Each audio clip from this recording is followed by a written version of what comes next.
guys, good evening. Yan, magluluto po ako ngayon ng ayan guys. Magluluto ako ngayon. Nag-isa muna ako ng ahos saka bombay guys. Saka ilalagay ko na itong aking shrimp. Then, sunod yung kaya ko mamaya na yung ito muna guys. Para mag-red siya.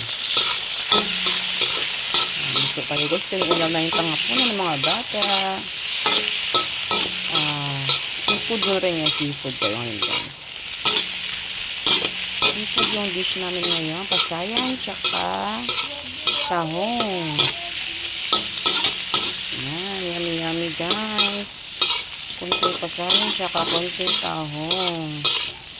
Kunting gisa-gisa lang yan guys. Halo-halo. Then, pag mag-red na yan guys, ilagay na mamaya yung tahong.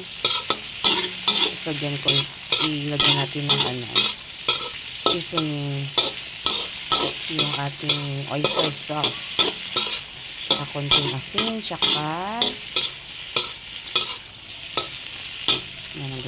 orange siya konti guys. Yan, I'm happy tummy na naman kami nito guys. Yan po yung ulam namin for tonight, yung gabi. After nito, yung tahong na guys. Mix lang natin. Ang tahong na ilagay ko guys. Kulang nga lang ng hindi ako nakabili ng yung crabs. Para kompleto talaga.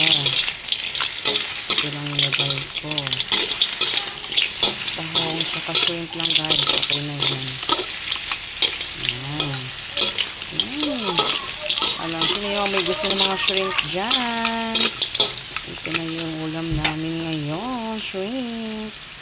And guys, nilagyan ko na yan siya ng seasonings guys para sa sarap. Lalong sa sarap yung ulam namin. Ayan.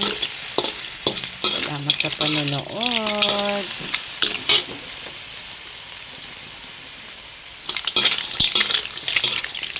Mix lang natin konti. Thank you for watching guys. Bye. Don't skip ads.